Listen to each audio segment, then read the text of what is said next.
Surabaya Mengaji. Yuk, dukung dakwah Surabaya Mengaji. Salurkan harta terbaik Anda untuk operasional dakwah.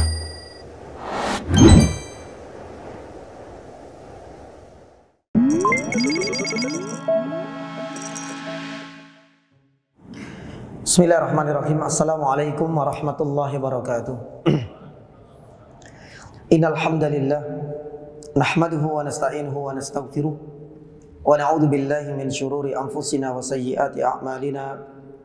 May yahdihillahu fala mudilla lahu wa may yudlilhu fala hadiya lahu. Wa asyhadu an la ilaha illallah wa asyhadu anna Muhammadan abduhu wa rasuluh. Allahumma salli wa sallim wa barik ala Muhammad wa ala alihi wa ashabihi wa man ihtadaw bihudahu ila yaumiddin, amma ba'd. Jamaah dirahmati Allah Subhanahu wa taala. Sesi yang kedua ini kita akan mengambil tema dakwah Nabi sallallahu alaihi wasallam secara terang-terangan. Dan kita tahu resiko yang harus dihadapi oleh Nabi sallallahu alaihi wasallam ini amat berat. Setelah hampir 3 tahun. Jadi dakwah Nabi sallallahu alaihi wasallam secara sembunyi-sembunyi ini dilakukan selama 3 tahun. Dalam waktu yang di 3 tahun ini, subhanallah, jumlahnya semakin lama semakin banyak. Sebagian ulama dan para sejarawan mengatakan selama 3 tahun Nabi SAW sudah mengumpulkan 50-60 sahabat yang masuk Islam. Ini adalah angka yang cukup banyak. Tapi subhanallah, Nabi SAW tak pernah menyebutkan, tak pernah mengekspos, tak pernah kemudian mengiklankan nama-nama sahabat yang menjadi pengikut beliau.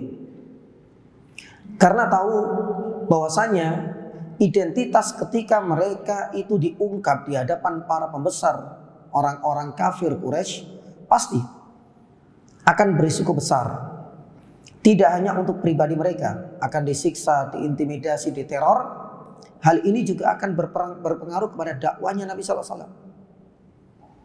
Maka oleh karena itu selama hampir 3 tahun, ya, mulai dari generasi emas tadi 5 orang, kemudian bertambah, dan kita tahu Abu Bakar dengan izin Allah mengislamkan banyak sekali sahabat, dan itu bertahan terus, ya, sampai beberapa ulama mengatakan 3 tahun itu sudah mencapai 50-60 para sahabat yang menjadi pengikut Nabi SAW. Lah ini pernah diceritakan oleh Rasulullah Sallallahu Alaihi Wasallam ketika bertemu dengan seorang yang masih menjadi pengikut milah Hanifiyah. Milah Hanifiyah itu adalah milah Ibrahim. Dari sekian banyak penduduk Makkah ini, jamaah dirahmati Allah, ya, ada orang yang menyembah berhala, dan ini mayoritas. Dan ada yang masuk komunitas orang-orang yang bertauhid, yang kala itu dianggap sebagai komunitas milah imaniyah atau milah hanifiyah, yaitu ajaran yang lurus, atau milah Ibrahim. Cukup banyak orang-orang yang masuk dalam komunitas ini, meskipun pergerakan mereka itu, ya, tidak terlalu cepat perkembangannya dibandingkan dengan para penyembah berhala. Kita mengenal Waraqah bin Naufal. Lah ini sudah dikenal oleh para orang-orang penyembah berhala. Waraqah bin Naufal ini masuk komunitas orang ini. Termasuk diantaranya ada yang bernama Umayyah ibnu Abi Salat. Ini juga masuk termasuk orang yang mengikuti milah Al-Hanifiyah. Ada pula Zaid ibnu Amr ibnu Naufal. Ada pula Amr ibnu Abasa As-Sulami. Lah ini pernah bercerita. Amr ibnu Abasa As-Sulami ini adalah orang yang alhamdulillah masih diberikan fitrah salimah untuk mengikuti jejak-jejak peninggalan Nabi Ibrahim untuk tidak menyembah berhala. Suatu hari ketika tersiar kabar, karena beliau tinggalnya di luar kota Makkah, tersiar kabar bahwa di kota Makkah diutus seorang nabi dan rasul. Maka datanglah dia. Disebutkan dalam Sahih Muslim. Ketika datang ke kota Makkah, sengaja untuk bertemu dengan Nabi Shallallahu Alaihi Wasallam karena tersiar yang berdakwah memiliki kemiripan misi dan risalah dakwah dengan yang selama ini dia yakini, yaitu milah Hanifi atau milah Ibrahim, itu adalah dakwahnya Muhammad. Ini ditanya, man anta, siapa kamu? Ditanya oleh Amr ibnu Abbas as-Sulami. Nabi SAW menjawab, ana nabiyyun. Wa ma nabiyyun, dan apa itu nabi? Rasul SAW kemudian menjawab bahwasanya nabi itu adalah rasulun minallah, artinya utusan dari Allah Subhanahu wa taala. Kemudian ditanya lagi oleh Amr ibnu Abbasah, dengan apa engkau diutus oleh Allah Subhanahu wa taala? Bima arsalaka? Ya, ini untuk ngecek apakah nanti jawaban dari Nabi SAW itu selaras dengan keyakinan dan ideologinya dia selama ini, yaitu milah Ibrahim. Ketika jawaban yang ketiga, dia semakin yakin. Dengan apa engkau diutus, wahai Muhammad? Nabi SAW menjawab, arsalani bisilatil arham wa kasril authan wa ayyuwahidullaha la yusyriku bi syai'a. Aku diutus oleh Allah Subhanahu wa taala untuk tetap menjaga tali silaturahmi dalam kondisi apapun. Yang kedua, aku diperintahkan untuk menghancurkan berhala-berhala. Dan yang ketiga, aku diutus untuk mengesahkan Allah yang tidak ada ilah dan tidak ada sekutu baginya. Ketika mendengar jawaban ini, dia semakin yakin, kok persis sama dengan ideologi dan keyakinan selama ini. Yang akhirnya kemudian Amr ibnu Abbasah As-Sulami mengatakan, ana muttabi'uk, aku akan menjadi pengikutmu. Tapi Nabi SAW saat itu melarangnya, la tastati'u dzalika yaumaka hada. Ente gak bisa saat ini, kamu gak bisa menjadi pengikutku yaumaka hada, artinya di hari-hari yang sangat genting. Ini bahaya sekali. Sampai Nabi SAW mengatakan, irji ila ahlik, karena dia bukan asli penduduk Makkah. Dan itu yang dikhawatirkan oleh Nabi SAW. Ente kembali ke kampung halamanmu di luar Makkah. Kalau seandainya nanti engkau sudah mendengar bahwasanya saya sudah menyampaikan secara terang-terangan, kata dia, ya, fa'tini, maka datanglah kepadaku. Nah, para ulama menjelaskan dari hadis ini, sebenarnya ini menunjukkan rasa kasihannya sekaligus sayangnya Nabi SAW kepada Amr. Padahal bisa jadi Nabi SAW menyampaikan, kan, kalau ente menjadi pengikutku nggak ada masalah. Saya sudah mengantongi 50-60 sahabat. Tapi itu tidak disampaikan, tidak diekspos oleh Nabi SAW. Karena sangat berisiko tinggi. Ketika nama-nama itu diekspos, nama-nama itu kemudian diiklankan, kemudian ketahuan, runyam nanti. Sekali lagi, tidak hanya berefek pada pribadi orang-orang yang terdeteksi nama-namanya, ini juga akan berpengaruh kepada Nabi SAW. Maka saat itulah kemudian Amr ibnu Abbas as-Sulami balik ke kampung halamannya, dan kelak dia akan kembali lagi ke Makkah ketika Rasul SAW berdakwah secara terang-terangan. Nah, jamaah dirahmati Allah Subhanahu wa taala, kondisi kota Makkah saat itu memang masih dianggap kondusif oleh pembesar suku Quraisy dan pembesar orang-orang Arab kala itu, karena keberadaan Nabi SAW meskipun berdakwah secara sembunyi-sembunyi tahu Muhammad ini kok agak berbeda dengan kita. Itu tahu selama 3 tahun ini. Tapi mereka nggak ada yang tahu kalau Nabi SAW ini sudah memiliki pengikut 50-60 orang. Ya, kenapa mereka itu tidak curiga sih dengan Nabi SAW? Karena mereka menganggap dakwanya Muhammad ini kok persis dengan dakwanya komunitas Milah Ibrahim atau Milah Hanifiyah. Persis. Salah satu ciri khasnya itu nggak mau menyembah apa? Berhala. Cuma itu. Tapi semuanya husnudon. Husnudonnya para pembesar suku Quraisy itu menganggap bahwasanya kalau komunitasnya mereka itu dibilang mati ya nggak mati, hidup ya nggak hidup. Karena cuma bertani, cuma itu saja. Makanya para sejarawan itu menyebutkan dari Milah Ibrahim yang bertahan sebelum Nabi SAW berdakwah secara terang-terangan itu cuma 7 ekor ini saja, 7 orang saja. Termasuk Waraqah bin Naufal, nggak nambah-nambah jumlahnya. Termasuk juga Umayyah ibnu Abi Salat. Termasuk juga tadi kita sebutkan Zaid ibnu Amr ibnu Naufal. Termasuk juga barusan ceritanya siapa? Amr ibnu Salamah. As-Sulami, jadi nggak pernah nambah. Ketika melihat Nabi SAW punya kesamaan ideologi, keyakinan, dan ciri khas nggak mau menyembah berhala, memang dibiarkan oleh para pembesar suku Quraisy. Nanti toh juga akan hilang ditelan oleh waktu, karena produk dagangannya ini kurang laku bila dibandingkan dengan apa? Ya, ideologi para penyembah yakni berhala. Tapi mereka tidak tahu. Selama 3 tahun ternyata Nabi SAW sudah mengumpulkan 50 sampai 60 dan Nabi SAW benar-benar menjaga betul nama-nama ini tidak boleh sampai terekspos. Dan ini buktinya di dalam kisah Amr ibnu Salamah As-Sulami, Nabi SAW bisa saja untuk menarik hati Amr agar menjadi tenang dengan menyebutkan nama-nama yang sudah ikut. Tapi itu pun tidak disampaikan oleh Rasulullah SAW. Lah, jamaah yang dirahmati Allah Subhanahu Wa Taala. Ternyata prediksi orang-orang kafir Quraisy di luar dugaan dan perkiraan mereka semua. Saat Allah Subhanahu Wa Taala memerintahkan Rasulullah SAW untuk berdakwah secara apa? Terang-terangan. Ternyata dengan adanya dakwah secara terang-terangan ini, Nabi SAW sudah ditopang oleh banyak orang yang beriman. Makanya kita nanti bisa melihat bagaimana reaksi orang-orang kafir. Sudah tahu, oh ternyata ini Bilal termasuk yang akan mendapatkan siksaan.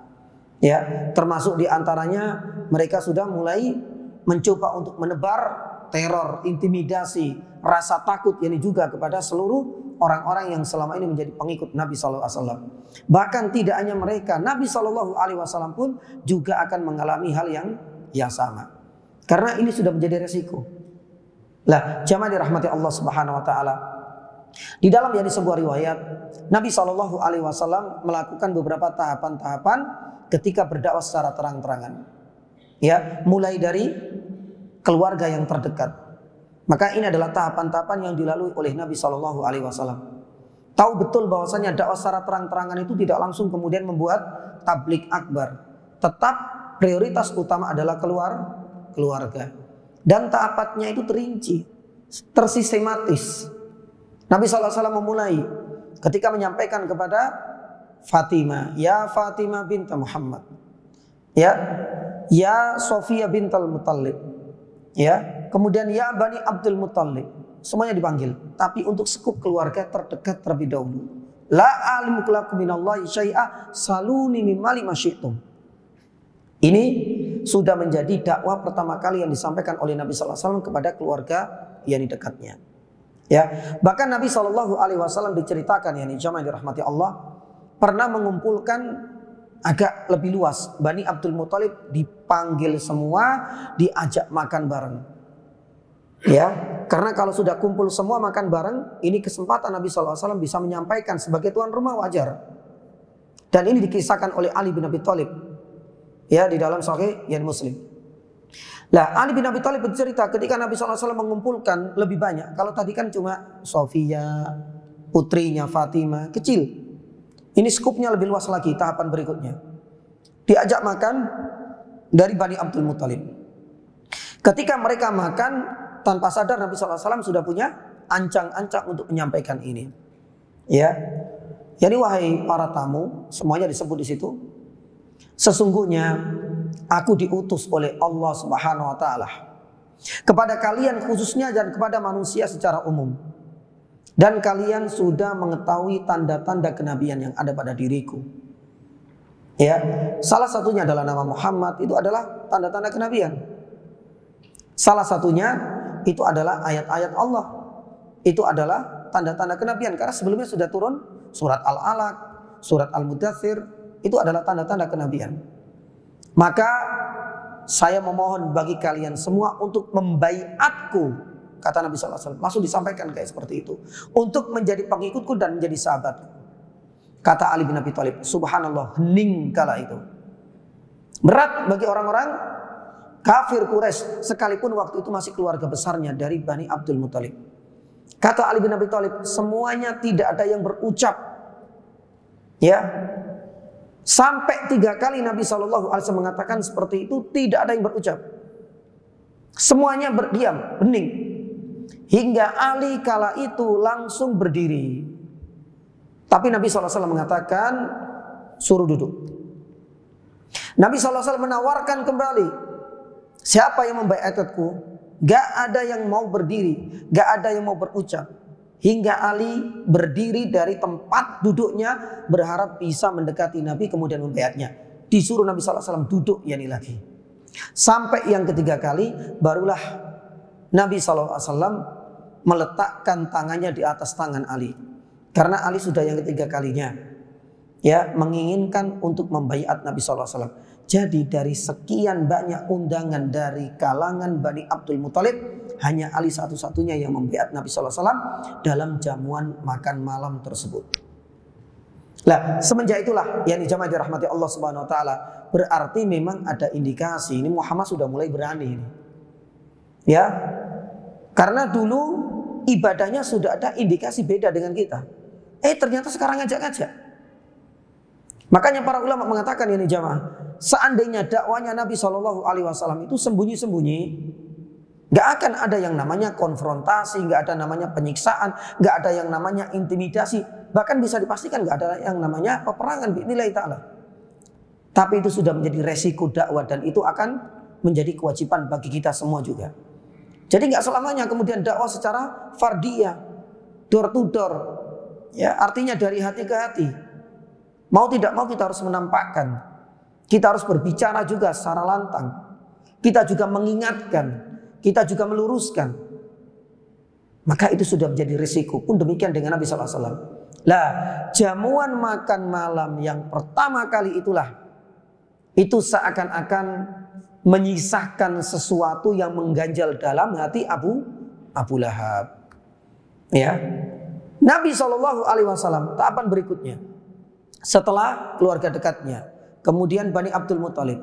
Yang ketiga, sekarang Nabi SAW mengundang jamuan makan malam dengan anggota keluarga yang lebih luas. Tidak hanya Bani Abdul Muthalib, sampai Bani Hashim pun diundang.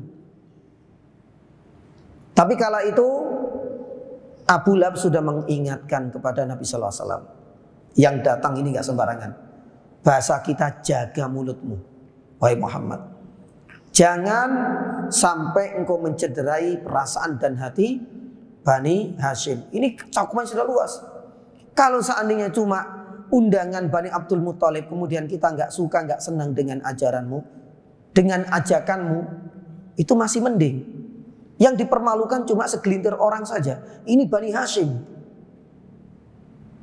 Sampai kemudian Abu Lahab mengintimidasi Nabi SAW. Ingatlah, tidaklah ada ajaran yang lebih aku benci melebihi ajaran yang kau sampaikan kepadaku. Lah ini sudah menjadi pesawat sebagai ancaman ketidaksukaan Abu Lahab terhadap ajakan dakwah Nabi SAW. Oleh karena itu karena sudah diintimidasi, maka jamuan makan malam itu tidak ada kata-kata lagi seperti dahulu. Murni cuma makan tok. Karena Nabi SAW merasa bahwasanya pesan dakwah ini belum tersampaikan, beliau akhirnya mengundang kembali makan-makan jamuan makan malam dengan melibatkan Bani Abdul Muthalib dan Bani Hashim lagi. Tapi beliau sudah tidak merasa takut dengan intimidasi dari siapa? Abu Lahab. Langsung beliau sampaikan, bahwasanya persis dengan ucapan dulu ketika hanya mengundang Bani Abdul Muthalib. Ana nadhirul lakum baina yaday adzabin syadid. Sebenarnya saya adalah utusan dari Allah Subhanahu wa taala, diutus kepada kalian secara khusus bangsaku Bani Quraisy dan kepada seluruh manusia secara umum. Diingatkan seluruhnya. Nabi SAW juga meminta apa? Untuk dibaiat. Subhanallah. Saat itulah Nabi SAW ketika mengatakan demikian,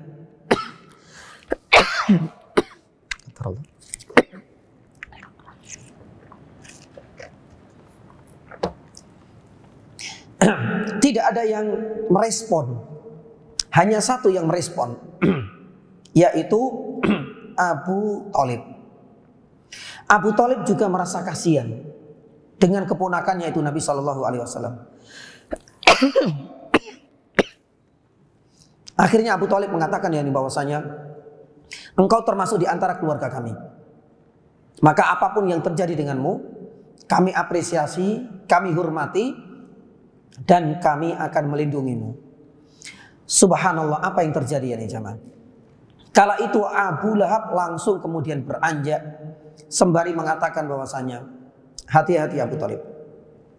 Selesaikan urusanmu dengan Muhammad. Jangan sampai masalah ini tersebar luas di seluruh kabilah-kabilah yang lain. Kisah ini diceritakan oleh Syekh Yani Syami dalam kitabnya Subulul Huda war Rasyad. Ini sudah mulai ada kondisi yang kurang mengenakan antara Nabi SAW dengan beberapa kerabat dan dari baninya. Jamaah dirahmati Allah Subhanahu Wa Taala. Ini tahapan sebelum akhir. Dan tahapan terakhirnya kisah yang sangat masyhur di mana Nabi SAW naik ke bukit Safa. Di mana dalam riwayat tersebut Nabi SAW tidak hanya memanggil Bani Abdul Muttalib dan Bani Hashim saja, semuanya dipanggil oleh Rasulullah SAW. Dipanggillah ya Bani Ka'ab ibnu Murrah. Dipanggil juga Murrah, dipanggil Ka'ab ibnu Lu'ay. Angkidu anfusakum, selamatkanlah diri kalian. Wahai Bani Murrah, ibnu Ka'ab, angkidu anfusakum. Ini adalah mbah-mbahnya dahulu, kakek buyut Nabi SAW dahulu. Semuanya dipanggil. Ya Bani Abdi disebutkan dalam riwayat. Ya Bani Abdi Syam dipanggil. Ya Bani Abdi Manaf, ya Bani Hashim, ya Bani Abdul Muttalib, sampai ya Fatimah. Semuanya dikumpulkan di atas bukit Safa. Lah di sini Nabi SAW sebelumnya menggunakan istilah ya Sobahah. Ya Sobahah nanti kita akan sampaikan itu istilah untuk woro-woro mengumpulkan orang. Hanya saja ketika Nabi SAW di atas bukit Safa hanya menggunakan tradisi itu saja, ya Sobaha. Padahal biasanya kalau ada informasi penting sekali, itu biasanya naik ke bukit Safa menggunakan kalimat tersebut ya Sobaha. Kemudian yang kedua melepas baju, baru kemudian mengambil pasir dan diletakkan di atas kepalanya. Ini satu paket. Tapi Nabi SAW hanya menggunakan kalimat ya Sobaha. Tidak melepas baju dan tidak juga melemparkan dan menaruh pasir di atas kepalanya. Apa sebabnya? Nanti kita akan sebutkan dalam faedah yang bisa kita petik dari cerita ini. Nabi SAW cuma memanggil ya Sobahahu, kumpul semua. Karena ini kalimat yang sangat masyhur untuk memanggil banyak orang. Dipanggil tadi ya Bani Ka'ab ibnu Lu'ay, Murrah ibnu Ka'ab, ya Abdi Syam, ya Bani Abdi Manaf, Bani Hashim, Bani Abdul Muttalib, semuanya dipanggil. Nabi SAW kemudian berkata, apakah kata Nabi SAW, Ara'aitakum law akhbartukum anna khailan bil wadi turidu an takhira alaikum akuntum musaddiqiyah. Kalau seandainya aku ingin mengabarkan kepada kalian bahwa di balik bukit ini ada kerumunan pasukan berkuda yang ingin menyerang kota Makkah, apakah kalian semua percaya dan membenarkan informasi dariku ini? Semuanya sepakat. Majarabna alaika kadiban.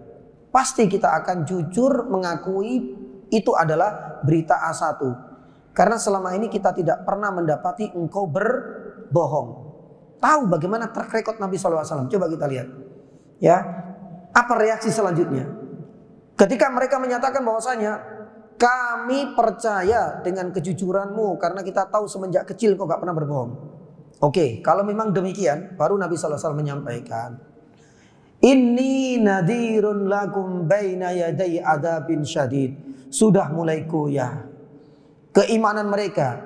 Baru beberapa menit mereka mengatakan bahwa kami akan percaya omonganmu kami yakin dengan kejujuranmu. Tapi giliran Nabi sallallahu alaihi wasallam mengatakan, aku adalah utusan Allah, aku diutus untuk memberikan peringatan kepada kalian, barulah mereka goyah.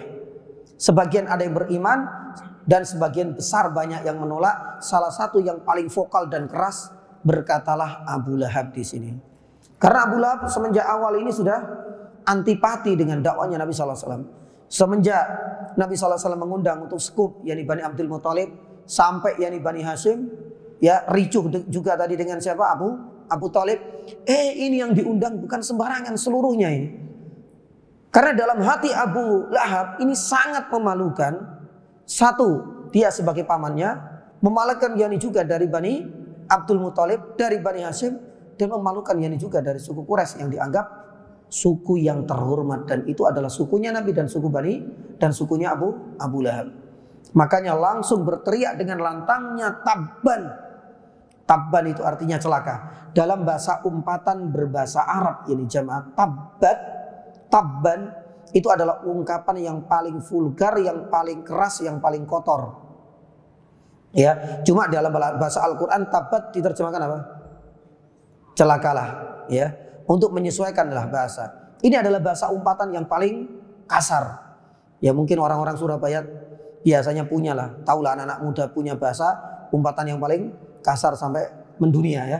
Taib. Lah, ini pun yang sama, tabban. Tabban laka ya Muhammad li sa'iril qaum. Alihada jamak tanah. Ya, celakalah kalau dalam bahasa yang masih halus lah terjemahannya itu.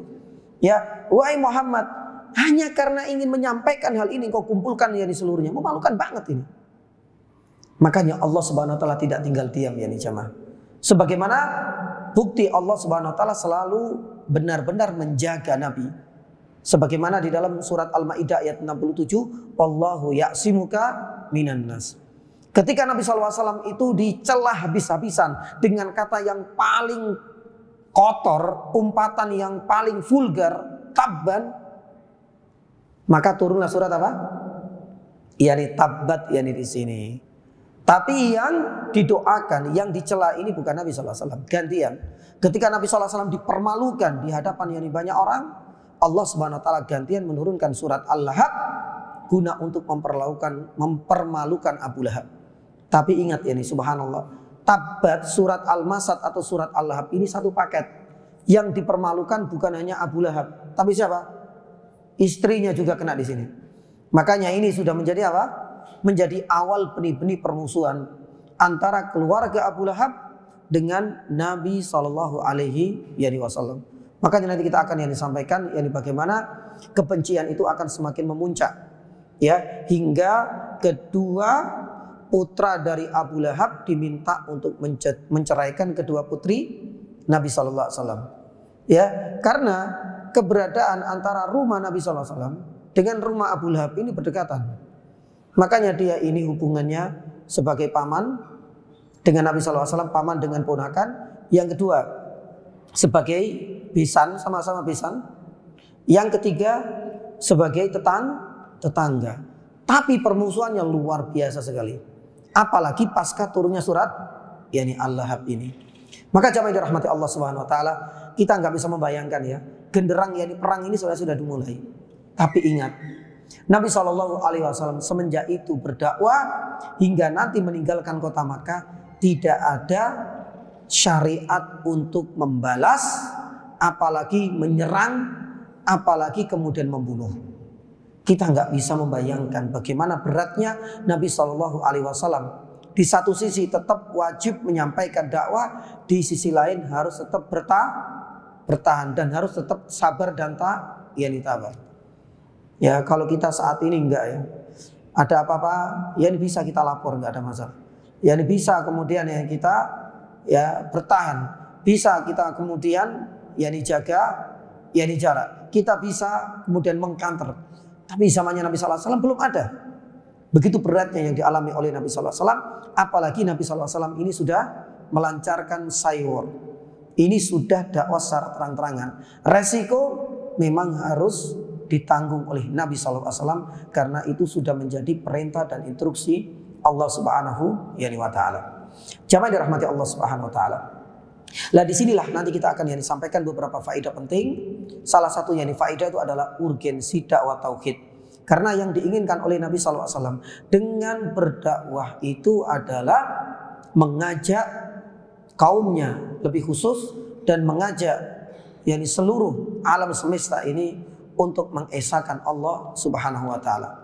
Dan itu menjadi salah satu misi dakwah Nabi SAW sekaligus misi dakwah seluruh para nabi. Baik, ada beberapa faedah yang ingin kita sampaikan jamaah. Faedah yang pertama itu adalah ayat apa yang menjadi petunjuk bagi Nabi SAW untuk berdakwah secara terang-terangan. Ya, kalau dulu ada SK Nabi menjadi seorang nabi itu adalah surat Al-Alaq 1-5. Yang kedua, fase Rasulullah menyandang statusnya sebagai seorang rasul dan utusan dan mulai berdakwah secara sembunyi-sembunyi. SK-nya apa? Surat Al-Muddathir ayat yang pertama sampai ayat yang ke-5. Lah sekarang SK-nya apa? Ini faedah yang pertama. Ayat apa yang menunjukkan perintah dari Allah bagi Nabi untuk berdakwah secara terang-terangan? Lah ternyata para ulama berbeda pendapat.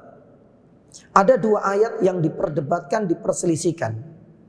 Pendapat yang pertama mengatakan SK Nabi SAW berdakwah secara terang-terangan itu adalah surat Asy-Syu'ara ayat 214. Di dalam surat Asy-Syu'ara ayat 214 Allah Subhanahu wa taala firman, wa anzir ashiratakal aqrabin, dan berilah peringatan kepada keluarga dan familimu yang terdekat. Ya, inilah yang kemudian menjadi SK bagi Nabi SAW. Mau tidak mau dakwah selama 3 tahun ini sudah berhenti masanya untuk dilakukan secara sembunyi-sembunyi. Karena pasca 3 tahun berlalu turunnya surat Asy-Syu'ara ayat 214, dakwah harus berubah metodenya, yaitu dilakukan secara apa? Terang-terangan. Ini adalah pendapat yang pertama dengan turunnya surat Asy-Syu'ara ayat 214. Adapun pendapat yang kedua ini pendapatnya Ibnul Qayyim.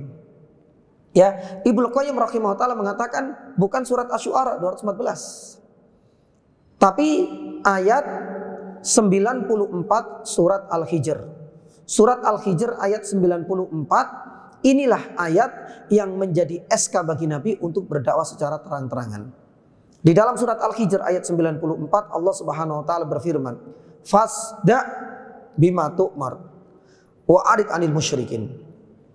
Ya, apalagi kata Ibnu Qayyim rahimahullah taala, kalimat ini kan menunjukkan adanya ketegasan, adanya terang-terangan di dalam berdakwah. Fasda, tampakkan. Fasda bima tu'mar, terhadap apa yang diperintahkan, yang diwahyukan kepada Muhammad, wa a'rid 'anil musyrikin. Makanya Ibnu Qayyim rahimahullah taala lebih condong ayat yang menunjukkan dakwah secara terang-terangan itu adalah surat Al-Hijr ayat 94 ini, karena ada perintah fasda. Fasda itu artinya tampakkan. Ya, enggak usah disembunyi-sembunyikan lagi. Ketika engkau menyampaikan risalah dari Allah Subhanahu wa taala. Tapi wallahu taala alam bisawab, jangan dirahmati Allah. Banyak di antara para ulama dan sejarawan mengatakan pendapat pertama itu adalah pendapat yang lebih mendekati kebenaran. Jadi SK Nabi SAW untuk berdakwah secara terang-terangan itu adalah surat Asy-Syu'ara ayat 214. Hal ini didukung dalam beberapa riwayat karena ada kaitannya dengan kisah turunnya surat Al-Lahab tadi. Di mana tatkala turun surat surat Asy-Syu'ara ayat 214, wa anzir ashiratakal aqrabin, Nabi SAW langsung bergerak mengumpulkan seluruh Bani dan kabilah. Baru kemudian tadi naik ke atas, kemudian disampaikan, kemudian ada penolakan, kemudian Abu Lahab mengatakan tabban, turunlah surat Al-Lahab. Dalam Sahih Muslim semuanya ini dikisahkan dalam satu paket. Maka oleh karena itu tidak sedikit di kalangan para ulama dan para sejarawan mengatakan SK bagi Nabi untuk berdakwah secara terang-terangan itu adalah surat Asy-Syu'ara ayat 214. Wallahu taala alam bisawab. Nah, ini adalah pelajaran yang pertama dan hikmah yang pertama dari dakwah Nabi SAW secara terang-terangan. Pelajaran yang kedua yang bisa kita petik dari sini itu adalah apa, jamaah? Lah kita pengen akhirkan di sini, yaitu urgensi apa? Urgensi dakwah tauhid. Ya, kita tahu ya, di jamaah dirahmati Allah, Rasulullah SAW itu hanya menginginkan satu yeni saja. Nabi SAW itu hanya minta satu yeni saja dari para kaumnya, ya, dari seluruh kabilah-kabilah bangsa Arab. Ya ayuhan nas qulu la ilaha illallah. Katakan la ilaha illallah, enggak lebih. Nabi SAW enggak pernah kemudian berorasi macam-macam. Sama juga ketika di atas, keinginan cuma satu. Inni nadhirun lakum baina yati adzabun syadid. Dalam riwayat yang lain Nabi SAW door to door itu selalu mengatakan ya ayuhan nas, wahai manusia, qulu, katakanlah la ilaha illallah. Cuma itu stop. Tapi seakan-akan kalimat ini itu menjadi serangan yang menakutkan bagi orang-orang yang mendengarnya. Nah, disinilah jamaah dirahmati Allah Subhanahu Wa Taala. Faedah yang kedua menunjukkan bahwasanya dakwah tauhid itu adalah dakwah yang sangat penting dan sangat urgent. Ya, apa bukti yang menunjukkan akan urgensi dan pentingnya yakni dakwah tauhid? Yang pertama yakni jamaah dirahmati Allah, kita akan menunjukkan beberapa yakni bukti. Dakwah tauhid ini amat urgent karena satu, dakwah tauhid ini artinya ya dakwah untuk menunaikan hak pertama bagi Allah Subhanahu wa taala. Ya. Karena dengan kita berdakwah tauhid secara tidak langsung berarti kita ini sedang mengajak orang lain untuk menunaikan hak pertama bagi Allah Subhanahu wa taala. Oleh karena itu Allah Subhanahu wa taala berfirman di dalam surat Az-Zariyat ayat 56, "Wa ma khalaqtul jinna wal insa illa liya'budun." Abdullah ibnu Abbas radhiyallahu taala anhuma ketika menafsirkan ayat liya'budun beliau mengatakan apa? Liyuwahhidun, supaya mereka mengesahkan Allah Subhanahu wa taala. Maka ini menunjukkan bahwasanya haknya Allah Subhanahu wa taala itu adalah diibadahi. Diibadahi itu bukan kemudian dipersekutukan. Ibadah kepada Allah iya, ibadah kepada berhala juga lanjut. Tidak seperti ini. Benar-benar diesahkan satu-satunya. Makanya Abdullah ibn Abbas mengatakan liyuwahhidun, agar Allah itu diesahkan dan tidak dipersekutukan. Oleh karena itu di dalam ya sebuah hadis dari Mu'adz ibnu Jabal radhiyallahu taala anhu, ketika Nabi SAW bertanya, ma haqqullahi alal ibad wa ma haqqul ibad alallah. Coba kita lihat. Hak pertama apa bagi Allah yang wajib dikerjakan oleh seorang hamba? Ketika pertanyaan ini diajukan kepada Mu'adz, Mu'adz ini nggak tahu. Akhirnya Nabi SAW menjawab apa? Ayya'buduhu wala yusyriku bi syai'an.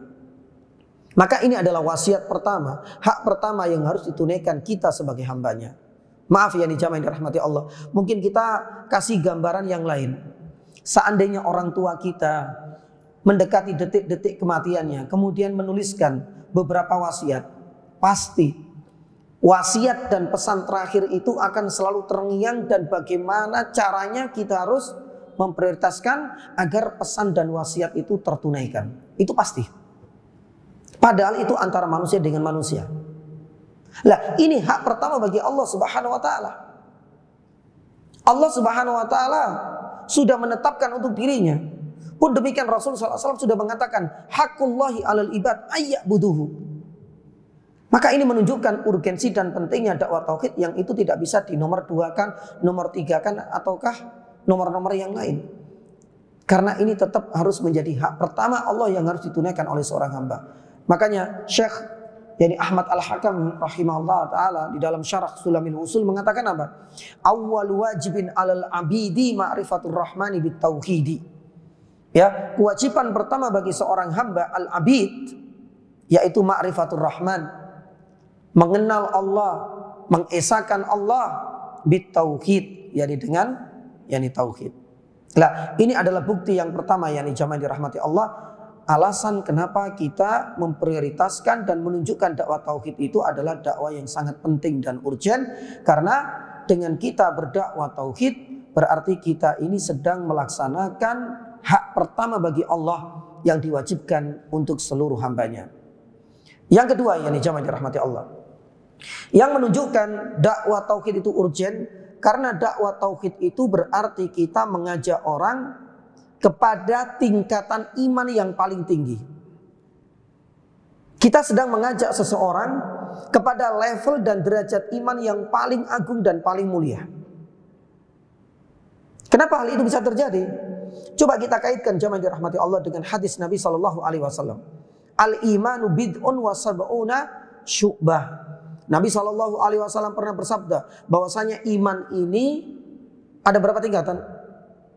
Lebih dari 70. Coba kita lanjutkan hadis ini. Fa'a'laha, yang paling tinggi apa? La ilaha illallah. Sedangkan yang paling rendah apa? Imatatul adha anit thariq.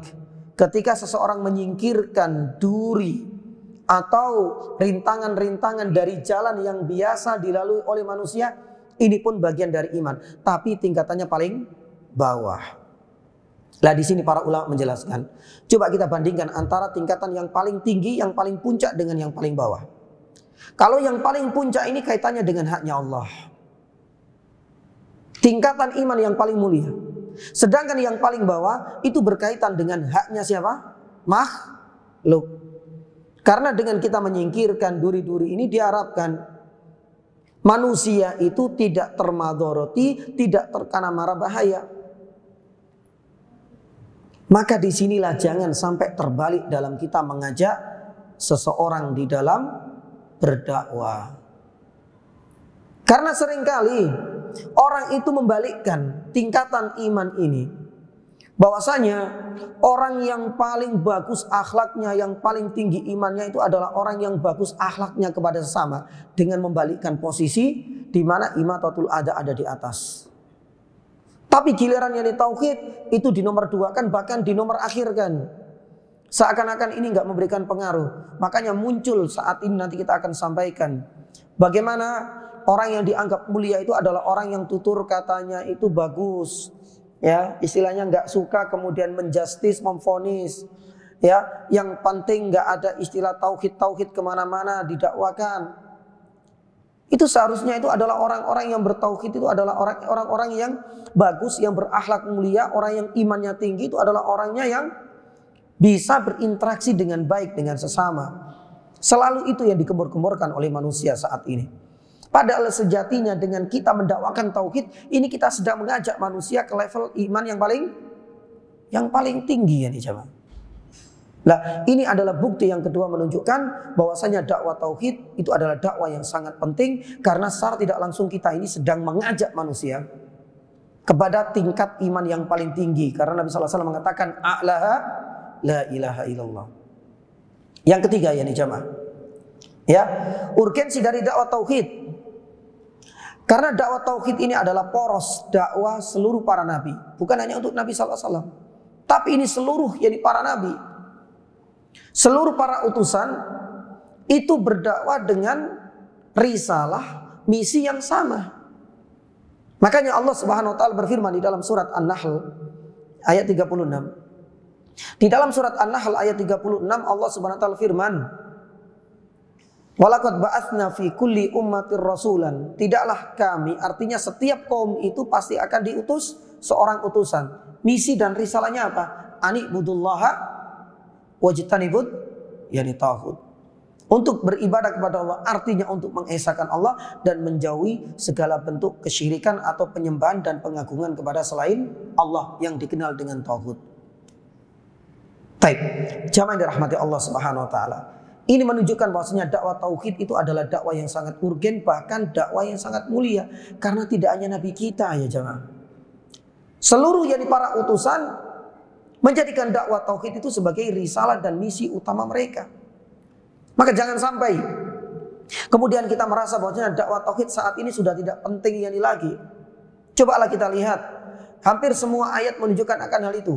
Di dalam surat Al-A'raf mulai dari ayat 70 sampai ayat 80. Ketika mengisahkan Nabi Nuh, ketika mengisahkan Nabi Lut, ketika mengisahkan ya Nabi Saleh, ketika mengisahkan Nabi Ibrahim, sampai kemudian Nabi Syuaib alaihissalam, semuanya membawa dakwah yang sama meskipun mereka ini lintas daerah dan lintas waktu yang berbeda-beda tahunnya. Pun demikian di dalam surat Hud misalnya. Sama juga di dalam surat Asy-Syu'ara. Kisahnya ini banyak sekali kita jumpai dalam Al-Quran, menunjukkan satu misi dan risalah yang sama yang diemban oleh seluruh para utusan, yaitu dakwah tauhid. Maka oleh karena itu jamaah dirahmati Allah Subhanahu wa taala, seringkali dakwah tauhid ini dijadikan sebagai momok, menakutkan atau mungkin bahan candaan dan cemoohan. Ya, ada yang menganggap bahwasanya dakwah tauhid ini adalah dakwah yang tidak memberikan peran sama sekali. Ya, terutama kalau seandainya dikaitkan dengan saat ini, ya, para penggiat dakwah tauhid ini nggak memberikan peran sama sekali untuk meningkatkan stabilitas keamanan lah, untuk menjaga stabilnya roda perekonomian bangsa lah. Ya, nggak ada gunanya katanya dakwah seperti ini. Lah, jamaah dirahmati Allah Subhanahu wa taala. Ada satu hal yang ingin kita sampaikan mumpung kita saat ini berada di sini. Ya, di mana ada sebuah kitab yang sangat bagus ditulis oleh Samir Muhammad Naufal. Dan kitab ini jamaah, saya nggak tahu sudah diterjemahkan atau belum. Ya. Tapi kitab ini diberikan kata pengantar oleh salah satu guru besar dalam dari Universitas Al-Azhar Kairo. Ya. Yusuf Ibrahim Yusuf Ali Yusuf. Yusuf Ibrahim Ali Yusuf. Di mana judul kitab ini, dan ini adalah tulisan ilmiah, itu sangat bagus, yaitu Daurul Aqidah fi Iqtisad al-Islami. Kalau kita terjemahkan lepas mungkin barangkali bisa kita translate dengan peran akidah dalam memajukan ekonomi umat. Ya, maaf, saya melihat isi dari tulisan ilmiah ini semuanya daging istilah kita. Ya, tidak hanya apa? Tidak hanya mengupas tentang kulit ini saja. Peran akidah terhadap stabilitas roda ekonomi atau memajukan ekonomi umat misalnya. Karena selama ini dianggap tabu. Selama ini peran tauhid itu nggak ada kaitannya sama sekali dengan perekonomian umat, ekonomi dan lain sebagainya. Itu adalah dua alam yang berbeda. Itu yang selama ini kita rasakan. Tapi kitab ini seakan-akan menyeruak, ingin mengaitkan, mencari titik temunya, dan jawabannya ada banyak di dalam kitab tersebut. Tapi apa kaitannya antara dakwah tauhid, dakwah akidah dengan memajukan ekonomi umat? Beliau sebutkan di situ banyak sekali katanya. Salah satu yang dikutip itu adalah surat Al-A'raf ayat 85. Di dalam surat Al-A'raf ayat 85 jemaah, ini kan tentang dakwanya Nabi Syu'aib alaihissalam. Nabi Syu'aib alaihissalam ketika berdakwah, qalu ya Syu'aibu, di situ disebutkan. Ya. Syu'aib ketika berdakwah kepada kaumnya, yang pertama adalah apa disampaikan? Ya. U'budullaha ma lakum min ilahin ghairuh. Nabi Syu'aib ketika melihat kaumnya, padahal para ulama tafsir mengatakan, maaf ya, kaumnya Nabi Syu'aib itu adalah kaum yang paling bobrok ekonominya. Yang namanya riba itu sudah menjamur di mana-mana. Yang namanya monopoli ekonomi itu tidak bisa terhindarkan. Bahkan maaf kalau dibandingkan dengan ekonomi umat, ekonomi negara kita, kondisi ekonomi di masa Nabi Syu'aib itu paling bobrok. Nanti bisa ada beberapa kitab tafsir dalam surat Al-A'raf ayat 85. Tapi coba kita lihat. Apakah yang di saat itu Nabi Syu'aib mengatakan bahwasanya ya sudah saatnya kita ikut nimbrung mencari solusi untuk menyelesaikan masalah ekonomi umat, ekonomi kampung halamanku yang lagi bobrok dan negaraku yang lagi amburadul seperti ini? Ternyata tidak dengan cara seperti itu Nabi Syu'aib. Nabi Syu'aib yang tetap menekankan bahwasanya intisarinya ada di dalam akidah. U'budullah, itu yang didakwakan tanpa melihat bahwasanya ekonominya bobrok dan lain sebagainya. Karena ini adalah hak pertama. Karena ini adalah poros dakwah yang para utusan. Dan disinilah Samir Muhammad Naufal di dalam kitabnya Daurul Aqidah fil Iqtisad al-Islami ini mengaitkan Karena intisari dari permasalahan bobroknya ekonomi lah, politik lah, karakter dan akhlak bangsa lah, itu sebenarnya karena faktor SDM-nya. Jadi masing-masing orangnya itu yang sebenarnya perlu untuk dibenahi.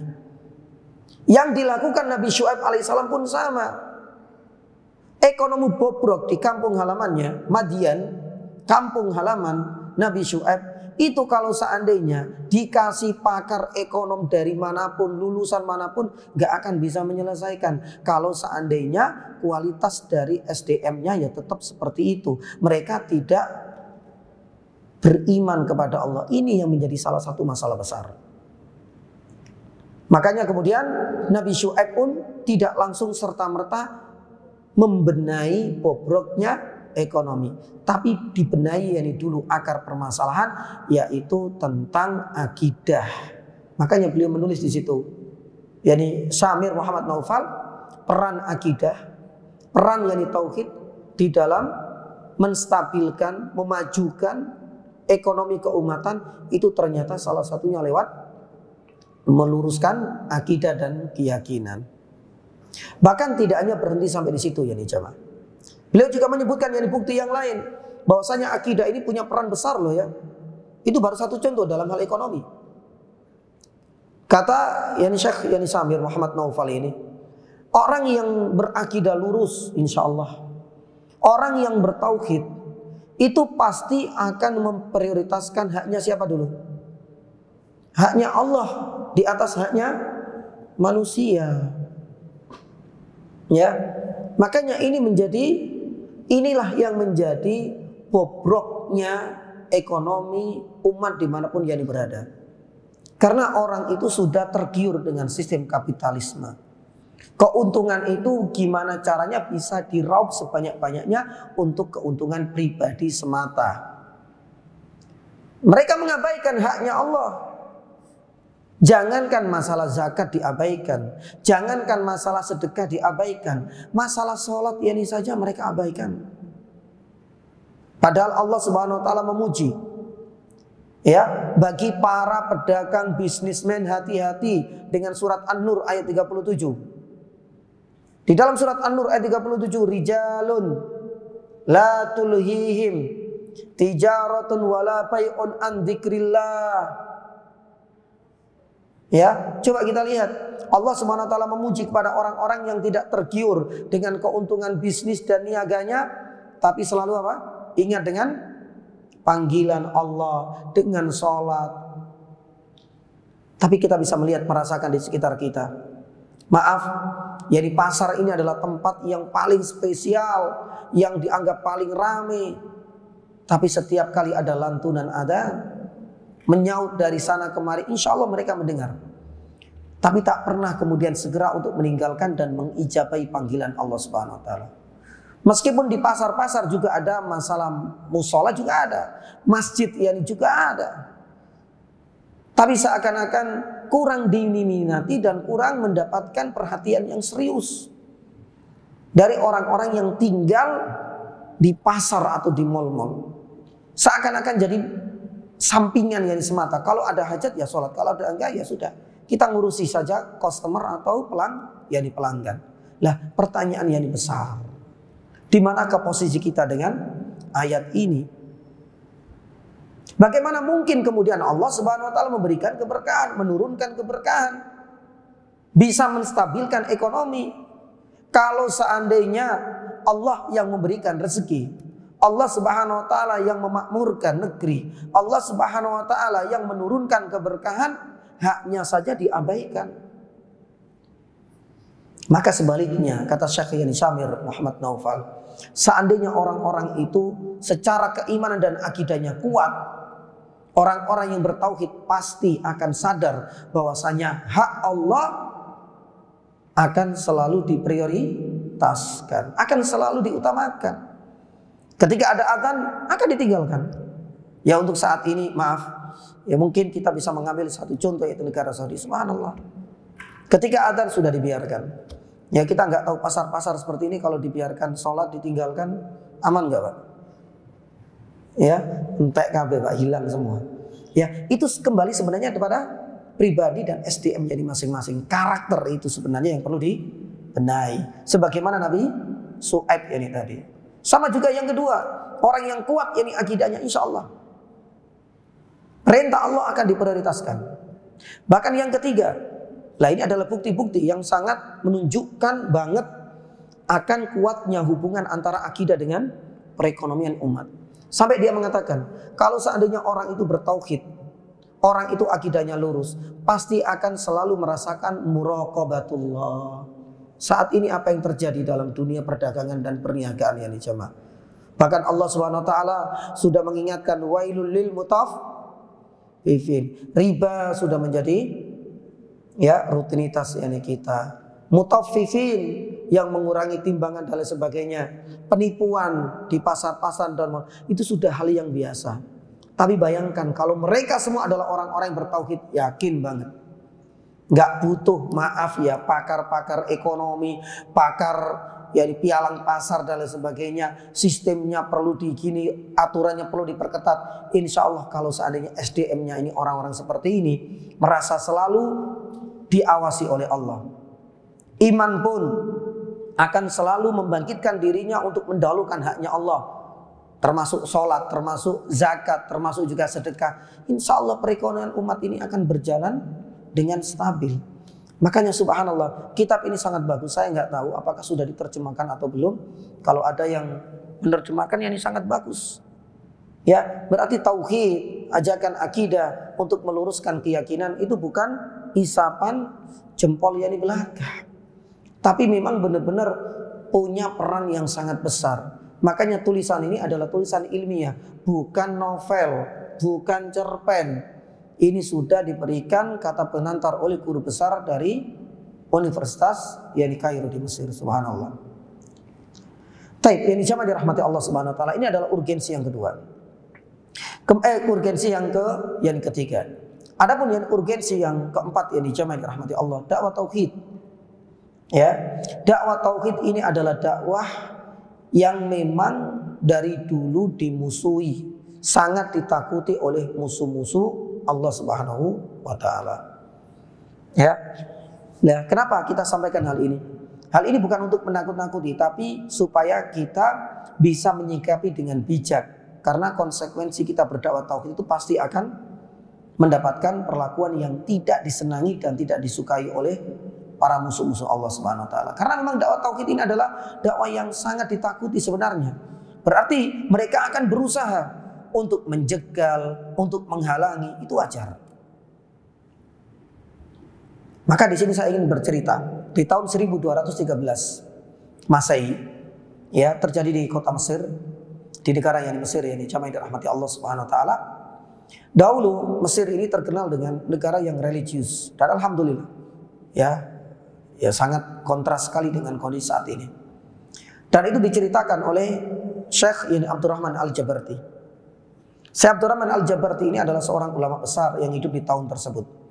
Dan beliau menjadi saksi sejarah bagaimana perubahan yang sangat berbeda sekali yang merubah kultur pun demikian merubah kondisi dan lingkungan keagamaan di negara yang di Mesir.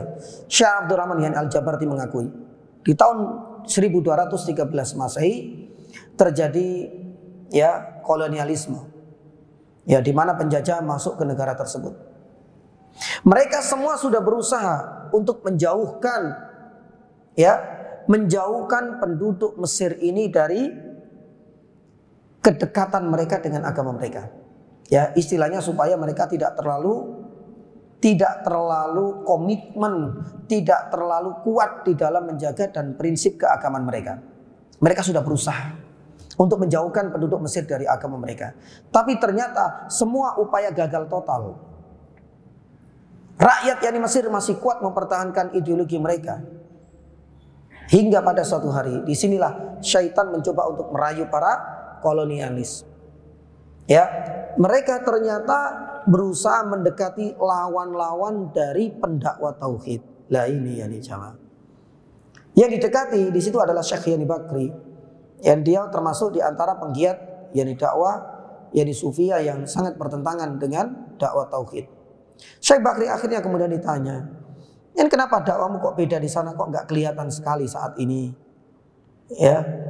Lah, hingga pada suatu hari Syekh Bakri ini mengatakan bahwasanya ya kita memang nggak punya dana satu. Ya, kita memang kalah dengan mereka secara jumlah dan kita nggak punya dukungan dari yang lain.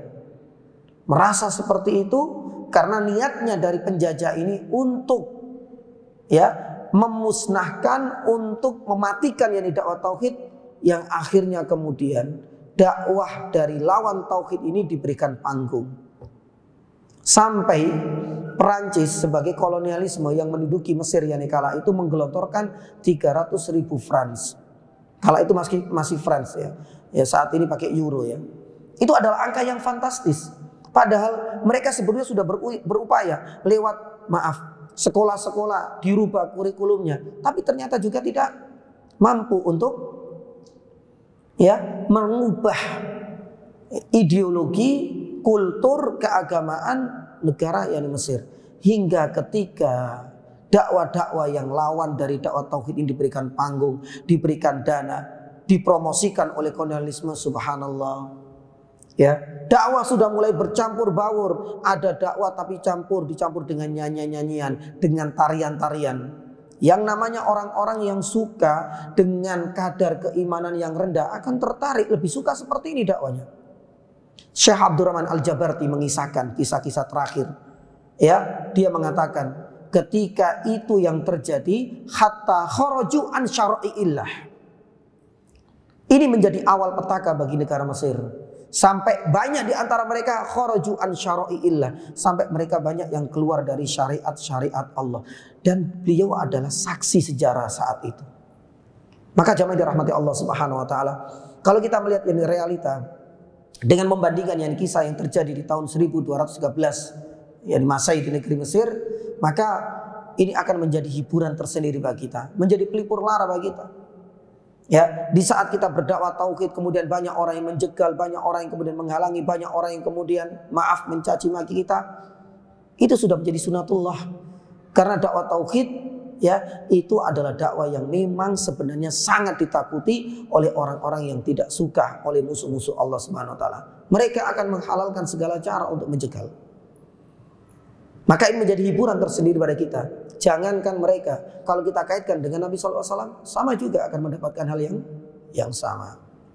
Baik, jamaah dirahmati Allah Subhanahu wa taala. Adapun yang kelima, yang terakhir, ya, yang menunjukkan urgensi dakwah tauhid itu apa ya nih jamaah? Ya, dakwah tauhid ini adalah dakwah yang akan mengikat kita semua hingga nanti di akhirat. Ya, karena yakni dakwah tauhid ini ibaratnya adalah ikatan yang akan kekal dan abadi hingga mengantarkan kita di masa-masa kebahagiaan di akhirat, di surga yakni kelak. Lah, ini yang kemudian membedakan sekali dengan dakwah-dakwah yang bermunculan di sekitar kita yakni jemaah. Banyak kemudian dakwah-dakwah sing penting kumpul secara yakni jasadnya banyak. Makanya Syekh Muhammad bin Shalih Al-Utsaimin mengatakan bahwasanya dakwah tauhid itu adalah poros ukhuwah Islamiyah. Perkumpulan-perkumpulan itu harus ada landasan, dan landasannya itu adalah dakwah tauhid. Selama landasan dari perkumpulan, kesatuan, asosiasi, apalagi forum-forum, kumpulan yang banyak orang, tapi landasannya bukan tauhid, hanya perkumpulan secara jasad yakni saja, visi dan risalahnya berbeda-beda, kata Syekh Utsaimin rahimahullah taala, besar kemungkinan ini akan bubar, akan saling bermusuhan, akan saling menjegal cepat atau yakni lambat. Makanya Allah Subhanahu wa taala mengisahkan orang-orang Yahudi yakni jamaah, tahsabuhum jami'au wa qulubuhum syatta. Jangan sampai kemudian kita terpana, oh di sana kuat, banyak, berkumpul yakni banyak orang. Tapi sebenarnya perkumpulan yang tidak ada landasan tauhid besar kemungkinan juga akan tenggelam. Besar kemungkinan mereka akan saling menjegal, cepat atau lambat. Sudahlah, cukup ini kasus-kasus yang ada di sekitar kita. Ya mudah-mudahan ya jamaah dirahmati Allah Subhanahu wa taala kita bisa memahami yakni hal ini semua. Baik, ini adalah faedah yang kedua. Jadi faedah yang pertama adalah ayat yang menegaskan perintah untuk berdakwah secara terang-terangan. Yang kedua, urgensi berdakwah tauhid. Karena itu adalah haknya Allah yang harus kita tunaikan. Yang kedua, urgensi dakwah tauhid itu berarti kita mengajak orang kepada level keimanan yang paling tinggi. Yang ketiga, dakwah tauhid itu adalah poros, ya, misi seluruh para anbiya dan para utusan. Dan yang keempat, dakwah tauhid itu urgen karena memang sangat ditakuti oleh musuh-musuh Allah. Jadi kita nggak usah menghindar.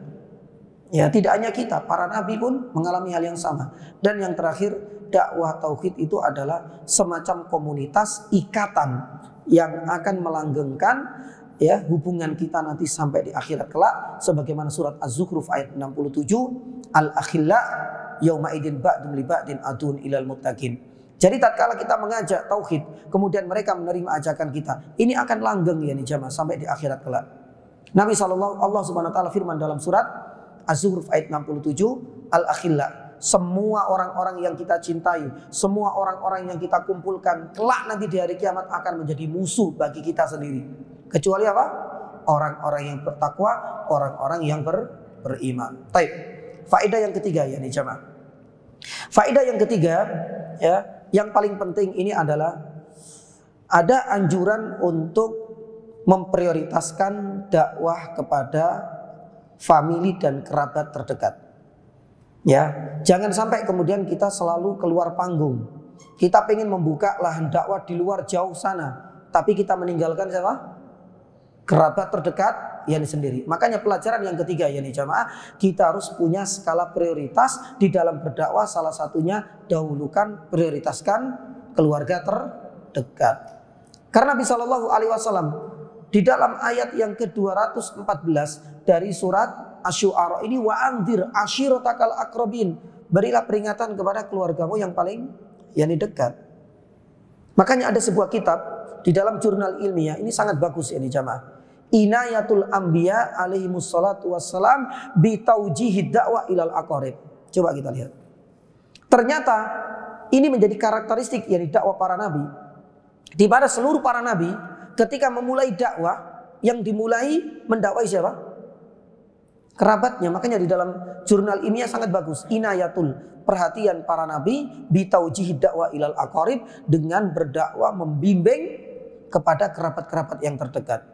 Ya coba kita lihat Nabi Nuh. Yang didakwai yang pertama kali itu adalah istri dan anaknya, meskipun sekalipun mereka semua tidak menerima. Nabi Ibrahim kepada siapa? Ayahnya, baru kepada kaumnya. Pun demikian dengan nabi-nabi yang lain, termasuk Rasulullah SAW yang tadi sudah kita sampaikan. Bagaimana prosesnya secara tersistematis. Mulai dari keluarga yang dekat, Bani Abdul Muthalib, Bani Hasim, baru kemudian seluruh kabilah-kabilah bangsa Arab didakwai oleh Rasulullah Sallallahu Alaihi Wasallam. Ini pun seharusnya menjadi perhatian bagi diri kita. Dan ini adalah faedah yang keempat. Adapun yang dijamai dirahmati Allah Subhanahu Wa Taala, faedah yang terakhir, yang kelima dari dakwah secara terang-terangan ini adalah, ya, kita boleh, ya, menggunakan adat istiadat dan tradisi masyarakat asalkan tidak menyelisih syariat Islam.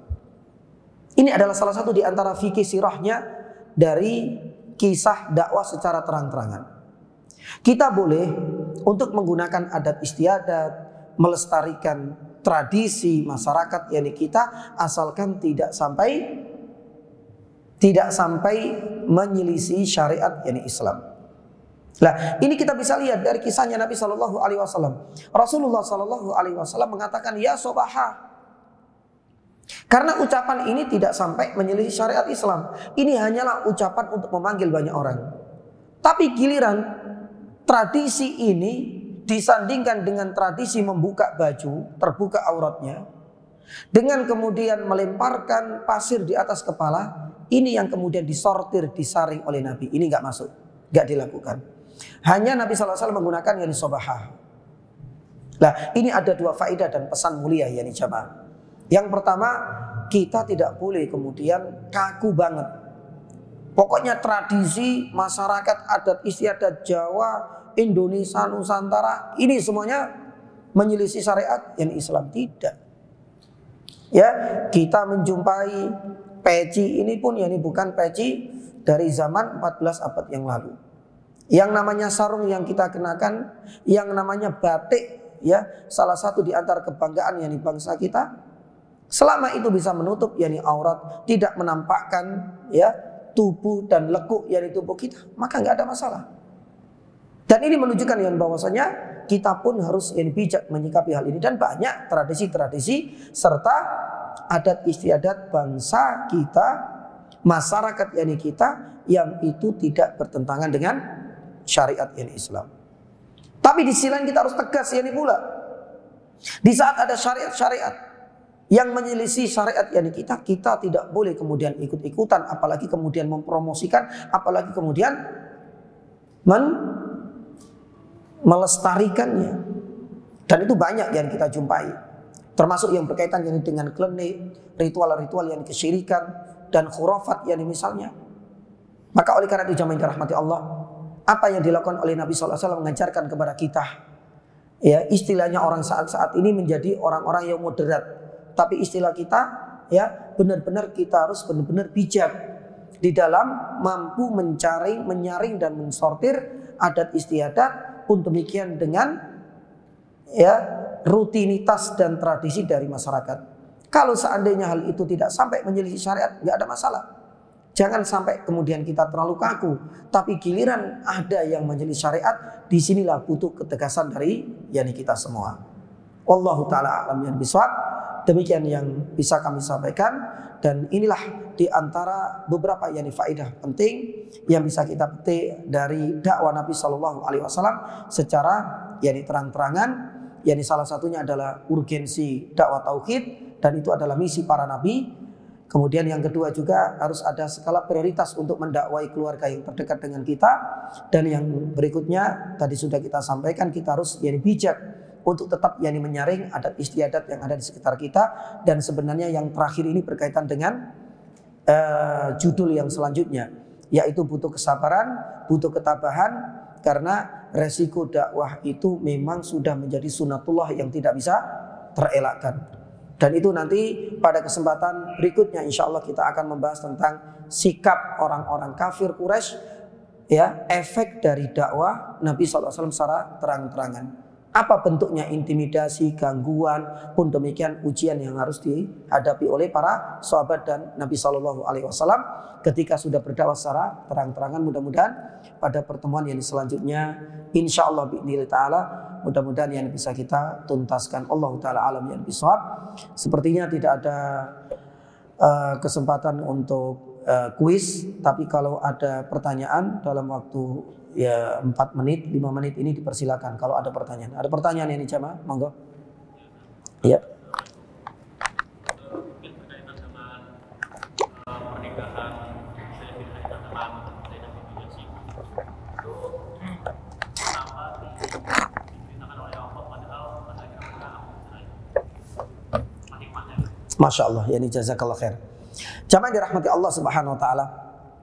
Yang pertama Nabi SAW ingin mengajarkan kepada kita, yakni bahwasanya ya pernikahan itu tidak seperti yang digambarkan oleh masyarakat. Dan waktu itu masyarakat itu kan masyarakat jahiliyah masih mempertahankan yang namanya kasta. Ya, jadi tidak ada yang namanya kasta di dalam syariat yakni kita. Karena kufuknya seseorang menikah itu pada tingkat yakni kesolehan. Ya, itu sebenarnya. Di antara hikmah yang kedua, pesan Nabi SAW, Allah Subhanahu Wa Taala ingin mengangkat, ya tadi saya sampaikan, ingin mengangkat derajat mantan apa yakni budak. Budak tidak seperti yang disangka oleh masyarakat yakni jahiliyah kala itu menjadi kasta yang paling rendah, ya tidak mungkin. Bahkan mereka mengatakan mustahil lah bisa terangkat kedudukan mereka, apalagi menikah dengan seorang wanita dari kalangan terhormat, itu nggak mungkin. Lah ini untuk membalikkan, ya untuk membalikkan stigma masyarakat yang kala itu adalah sebenarnya dua pesan utama kenapa Allah Subhanahu Wa Taala menikahkan langsung Zaid bin Harithah dengan siapa? Nah, kemudian akhirnya pun pernikahan ini nggak bertahan yani lama. Lah, apa pesan yani jamaah dirahmati Allah Subhanahu yani wa taala? Karena akhirnya terjadi perceraian. Para ulama ilmu fikih mengatakan bahwasanya di antara hikmah yani jamaah dirahmati Allah Subhanahu wa taala, memang kita harus ya benar-benar memprioritaskan ya. Seringkali perbedaan yani juga ini. Perbedaan bukan kasta ya. Perbedaan latar belakang ini juga memberikan yani pengaruh yani besar. Meskipun itu bukan yani satu-satunya. Ya, karena kenyataan yani banyak sekali orang-orang yang berada di kasta yani bawah menikah dengan kasta yang lebih tinggi, ternyata alhamdulillah langgeng hingga akhir yani hayat. Tapi ketika kisah ini diceritakan tidak bertahan lama, ini juga menjadi bahan yani pertimbangan. Dan ini adalah di antara hikmah bahwa setiap yani pernikahan ya itu pasti akan terjadi gejolak-gejolak. Salah satunya itu adalah ketika adanya perbedaan yani kasta. Tapi tidak kemudian menutup yani kemungkinan ya supaya kita itu bersiap-siap, supaya kita bisa mengantisipasi. Karena terkadang yang namanya fanatisme kesukuan itu kadang-kadang masih juga kuat yani dalam ya jiwa setiap yani manusia. Masyarakat kita saja maaf. Sebagian masyarakat kita kadang-kadang tidak boleh menikah kalau enggak sesama apa? Suku. Kadang masih ada. Ya. Maka ketika keyakinan seperti ini masih kuat, bukan berarti kita harus mengatakan berarti harus. Enggak. Ini tidak benar. Ya, suku itu bukan penghalang. Yang penting yani soleh. Tapi kalau seandainya benar-benar sudah terjadi, kita harus benar-benar siap mengantisipasi hal-hal yang tidak diinginkan. Karena kekuatan fanatisme terhadap suku, asal daerah, atau marga biasanya itu juga seringkali bisa mempengaruhi hubungan rumah tangga. Itu semua diantara yani hikmah awal kenapa diperintahkan, meskipun yani berakhir dengan apa? Yani perceraian. Wallahu ta'ala yani a'lam yani bisawab. Baik, mungkin ini saja yang bisa kami sampaikan dan semoga Allah Subhanahu wa taala pertemukan kita di lain kesempatan insyaallah. Ya, jamaah dirahmati Allah, pertemuan yang selanjutnya ini lebih membahas tentang sikap dan reaksi ya orang-orang kafir Quraisy terhadap dakwah Nabi sallallahu alaihi wasallam, dan ini nanti kita akan membahas ya lebih luas baik itu reaksi atau ujian yang dialami Nabi sallallahu alaihi wasallam secara fisik maupun secara apa? Yani psikis. Kenapa kita membahas ini? Ini sebagai hiburan, ini sebagai pelipur lara bagi kita. Di saat kita mengalami hal yang sama, dengan kita membahas hal ini akan sedikit terhibur dan kita akan meyakini ternyata ujian yang kita alami tidak seberat dan sebesar yang dialami oleh Nabi Shallallahu Alaihi Wasallam. Semoga ada faedahnya dan semoga kita dipertemukan di lain kesempatan. Subhanallah, asyhadu an la ilaha illa anta, astaghfiruka wa atubu ilaik. Wassallallahu ala nabiyyina Muhammadin wa ala alihi wasallam. Wassalamualaikum warahmatullahi wabarakatuh.